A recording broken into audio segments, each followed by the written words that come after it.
Seth Watkins hails from down in southwest Iowa, a favored part of the state for those of us who grew up down there. I see Matt Russell smiling down front. Seth, welcome. Thank you. Tell them what's going on at Pinhook Farm. Well, I'll do my best. I want to thank you all for having me here, but also admit that when I got this assignment from Neil, a vision for Iowa's grassland and grazing, it came with Neil's 5 questions that, as you can see, is what is my 10-year vision of Iowa's land and water? What will success look like? What will it take to achieve this? What obstacles stand in the way? What actions can we take today to move forward? And he wanted me to cover that in 20 minutes or less. So long story short, my head was about to explode. But since that wasn't complicated enough, I thought a little more deeply into it. And for all its problems, rural Iowa is still where I want to and love to live. So my simple vision is probably very much like all of yours. My vision is an abundant landscape that provides not just crops and livestock, but also wild places for hiking, clean streams and rivers for floating and fishing, abundant wildlife for hunting and bird watching, a landscape that has rural communities that possess the diversity, youth, and size to support our local schools, meet our workforce needs, and ideally even provide opportunities for small-scale farmers to have a market for locally grown food. And I guess since answers to complicated questions are very seldom direct and obvious, I found myself actually asking this question, which was, this really does not want to work. It'll work eventually. Okay. So much for a dramatic effect. Which was, why isn't rural Iowa more prosperous? And as I contemplated that question, I guess I realized to have a vision and to understand the real answer to that and how grazing fits in, you really need to know where you are so you can identify what you would like to change. So, there we go, a lot better. So, instead of reacting with short-term fixes, I think sometimes it's best to take a step back and, as we like to say, admire the problem. And I think that this graph actually does a really good job of helping us do that, and to a certain degree understanding how some of the really good intentions of our current Farm Bill policy have actually caused negative unintended consequences for our landscape. And it goes into this, the goal of the Farm Bill is to stabilize rural incomes. So as we come along with this, as pressure on rural income increases, participation in government support programs and payments received increase, which does alleviate pressure on farm income. However, the unintended consequence of all of this is as participation is continued or expanded, it winds up with expanded cultivation on marginal lands, which reduces average crop productivity and therefore raises pressure on rural farm income. Or as my mother would say, okay, we're just going to do this. The road to hell is paved with good intentions. And Liz alluded to this also. We did go through the soil bank era where we kind of had supply and demand. We'd idle land, and that worked pretty well. But then we got to get bigger, get out, and CRP kind of helped change our landscape back. But we adapted our hybrids. We're really good at raising corn. And as this supply increased, we thought, man, we got to help farmers. So let's come up with federal crop insurance and make sure we can guarantee revenue. And guess what happened? We raised more corn. And I'm not saying the renewable fuel standard was a bad idea, but it's a bad idea if you're raising corn on land you shouldn't raise corn on. So eventually we wound up with our landscape in the state of Iowa, looking something like that. And we wound up converting this marginal land that I used to graze, whether it was hay or grazing or even CRP. And back to my question of our rural economy is what we saw is our landscape eroded, so did our rural economy. And at the end of the day, it's really not uncommon for me to see examples like this every day. See these well-intended incentives that led to farming land that are suited for grazing. Pasture is becoming rare, and much of what's left is unfortunately severely overgrazed. So You know, when we're going to talk about grazing, you've got to do it right. Otherwise, it can be just as big as a disaster as anything else we do it.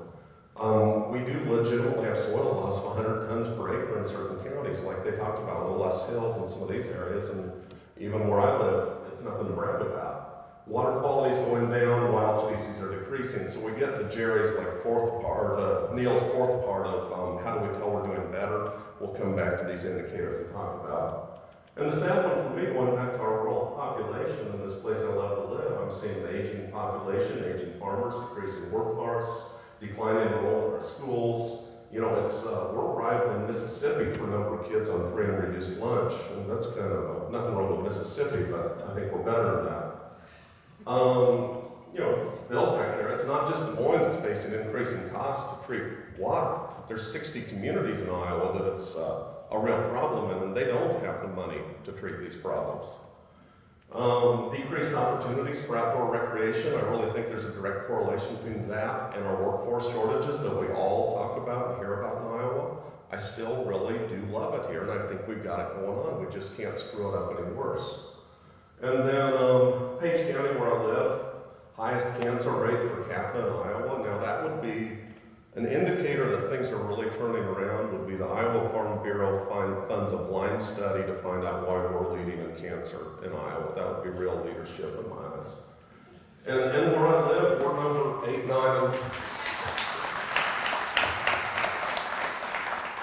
we're number 8, 9, and 10 for poverty, which is really unfortunate given the really great resources I think we have.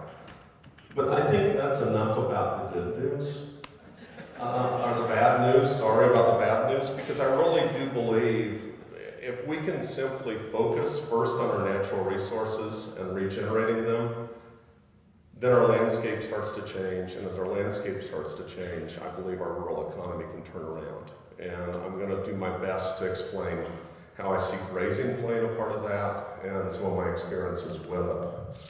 But what it does come down to is I really do believe that with proper animal husbandry, and that's the old cliche, it's not the cow, it's the how, technology and commitment to working with Mother Nature through grazing can create a more verdant and diverse landscape for Iowa, while simultaneously creating economic opportunities for farmers, young people, and rural communities. And I'll do my best to explain how I see this working. But first of all, there was a lot of talk about structure, and Jerry's right. I wish I could wave a magic wand and change the structure immediately, but I'm really a big fan of a systems thinking approach to things, and sometimes that teaches us that very little things can be leverage points that can have big changes.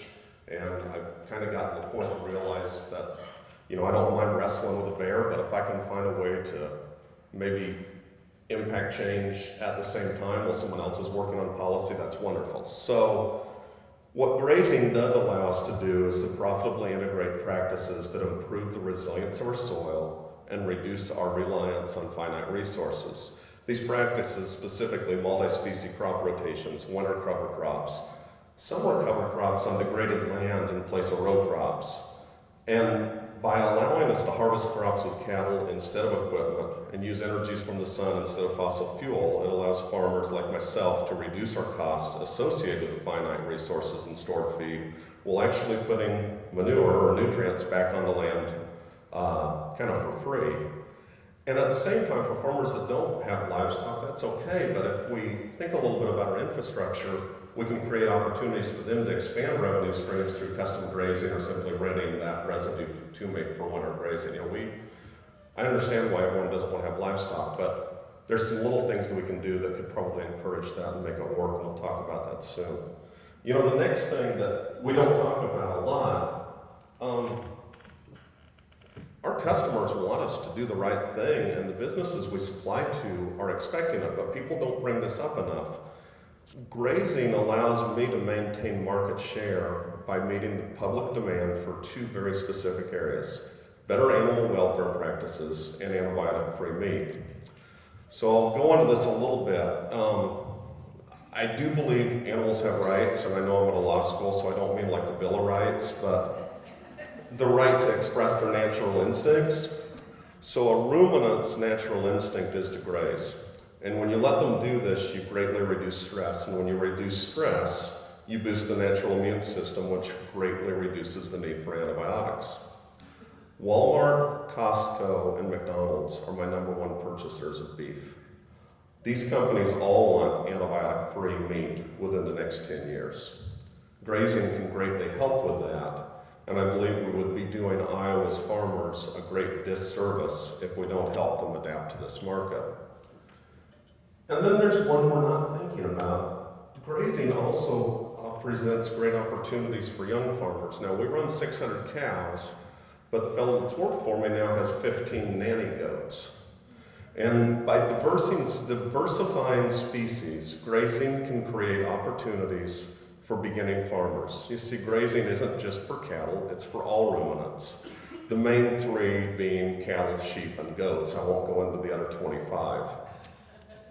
Often, different species eat different things. For example, while cattle like grass and clover, goats prefer brush and weeds. What this means is I can add 1 goat for every cow I own without adding land. In addition to the increased revenue for raising goats, I also decrease my chemical costs since I no longer have to spray brush or weeds because the goats ate them. But think about this from an economic development perspective. An opportunity for a young person to get involved in agriculture, legitimately get involved in agriculture with 0 land cost. And then finally, as we work on our grazing and as we improve the diversity in our landscape with ruminants, we also start to restore habitat for wild things. And we'll start to see wild species flourish. I've seen this on my own farm, I've seen this around the country. This will create commerce opportunities for our entire state through outfitting and businesses that cater to hunters. But it can also help attract people to our state who love the outdoors and want to live and work here, which will help address the concerns again about our shortages in our workforce. The key to this is in creating policy that allows ample public access to the outdoors, as well as outfitting opportunities. And we'll talk about this soon, but once again, hunting, because we've never filled our local motels and cafes for corn season. So moving forward, what will it take to achieve this? Or excuse me, I think the first one is what will success look like? Well, don't want to get too deep, but to me, success, if these things start to work, people are going to choose to live in rural Iowa because we have great outdoor activities. Young people building good futures by raising livestock, soil staying on the land, water quality improving. This is a big one. Rural communities embracing immigration instead of fighting it. Farmers bragging about this.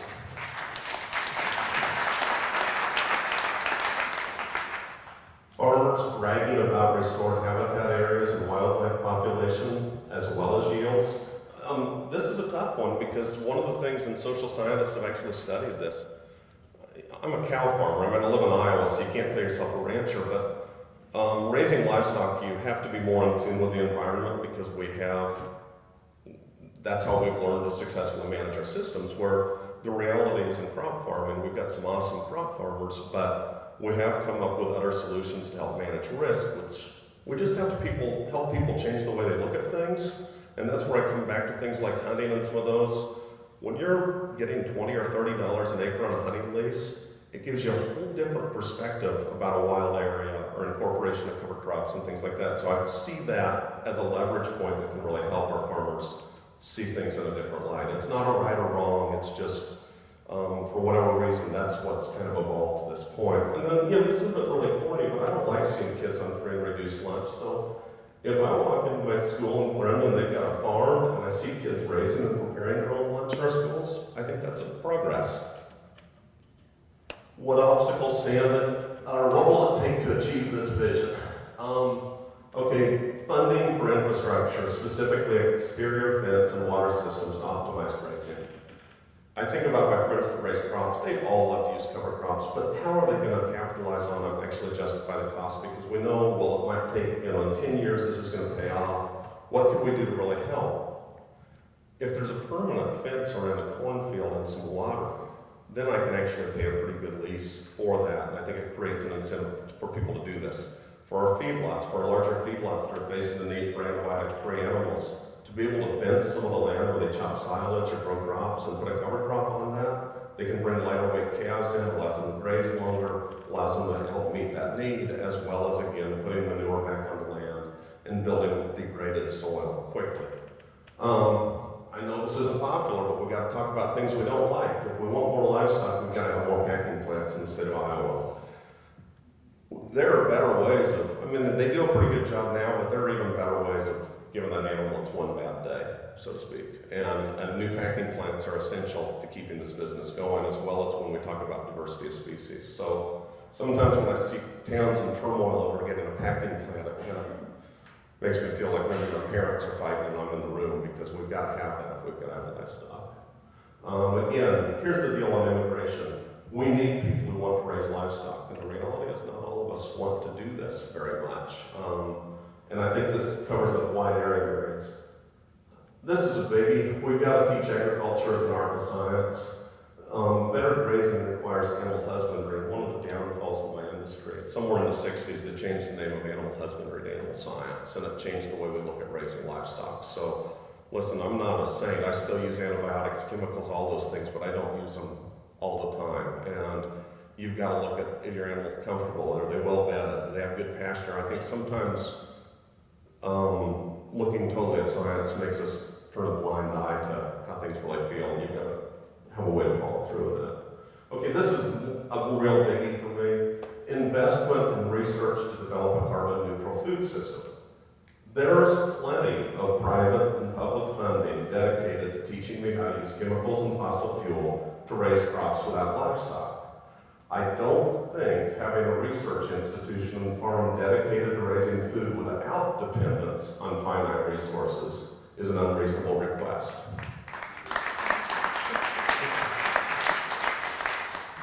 And then the final, once again, I'd love to be able to change things with a magic wand, but helping farmers and policymakers see the true value in our natural resources through research, outfitting, and leadership to accept responsibility for our current food system's impact on our landscape.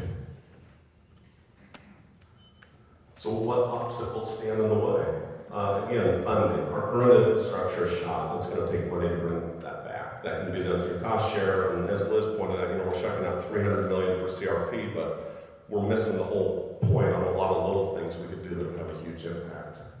Our current farm bill, in a sentence, our farm bill has to focus on the regeneration of resources, not production. Okay, our current out-of-state regulation with white-tailed deer tags. This isn't me as an outfitter being greedy. This is me saying that right now people from out-of-state use a lottery system, and I understand both sides of it. It's given us really good deer, but they come in at $600 a tag. They get a hunt once every 4 years. They want to come here. I think if we change that a little bit to what we talk about with guide allocated tags, where say you give me so many tags so I can always have the same hunters come each year, but ask in exchange from me, ask me for so much land each year for public access, so that the people I grew up with and care about also have a place to go and enjoy the outdoors. There's got to be a compromise on this somewhere. And finally, I think this is a big one, a reluctance to put our personal opinions aside to solve real problems. So what actions can we take today? I think we should treat fencing and water systems for grazing as a rural economic development priority. I argue that this is every bit as deserving as a fertilizer plant.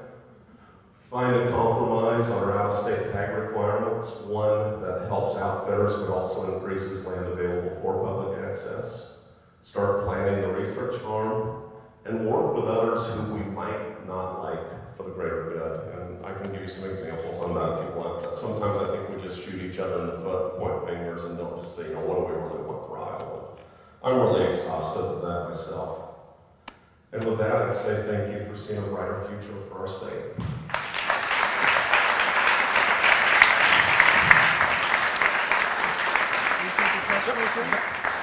We've got about 4 or 5 minutes for some questions for Seth before we take a break. And I want to thank you for both what you're doing down home and also for sharing it with us. Questions? We all get along really well. I think sometimes they worry that some of the things I'm doing, I'm missing out on making more money. I've had one telling me I was a fool for not getting in the farm programs and farming all of it, because that's why he has a new pickup every year and I don't. But, you know, we've diversified revenue streams and I've done fine.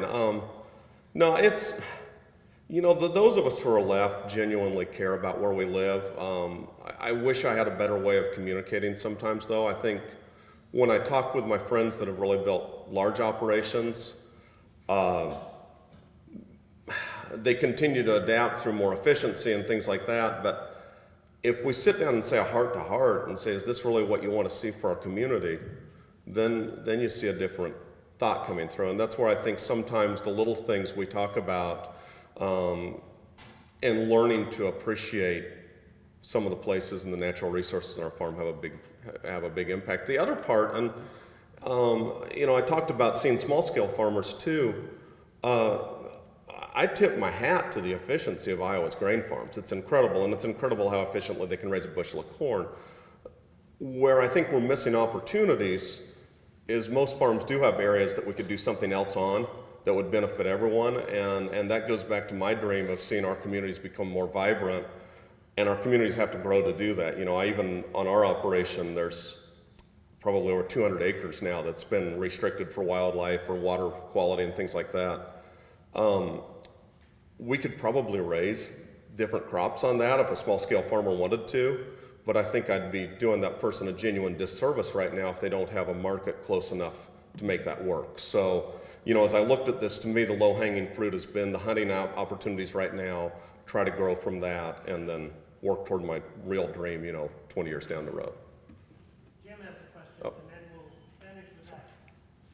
Seth, I'm wondering, Iowa has a very strong and long tradition of continuous grazing on one piece of land. What role do you see for rotational grazing and the use of both cool season and warm season native grasses in this? I think I use rotational grazing because one of our challenges, especially where we are with the topography, is getting water to really have a true managed grazing system. They're all opportunities.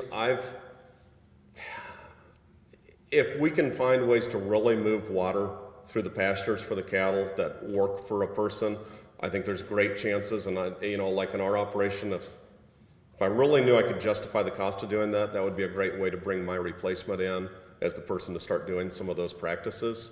I'm probably more excited about the goats right now because I think it's a little easier market and it's a little easier to diversify species for me than it is for me to actually get out there and split the pastures another time. And then finally on the grazing, I'm alluding to warm and cool season too. You know, we've got some native pastures and they're really neat. And the thing I'm looking right now though is the huge untapped resource that, again, if we do it right, we don't want to go have compaction issues and screw up a farmer's fields, but to be able to winter graze cover crops standing in some crop residue, I can probably just help that farmer justify the cost of their cover crop and probably even give them a little more money. And then the other one where we live, especially in the drift plain where we see land that's really been degraded bad, to be able to do a summer cover crop, a summer per annual and graze that, you really can start to build that land back quickly and see pretty incredible gains on your calves, but you've got to have a way to keep them in and they've got to have water. So that comes back why I keep talking about the simplicity of good fence and good water. And, you know, that's, again, the two young guys that have fence builder and businesses where we live, it's given them a chance to get involved in agriculture as well. So, you know, there's some flexibility with that. We're gonna have one more short question. Keep it short. Will do. My county needs to hear what you and the other speakers have to say. Do you do other speaking engagements other than Drake? Oh, you could see how nervous I was at Drake. You know, we'll talk about that down the road. I can talk to you about that afterwards. Thank you. Okay. Well, let's thank our morning speakers.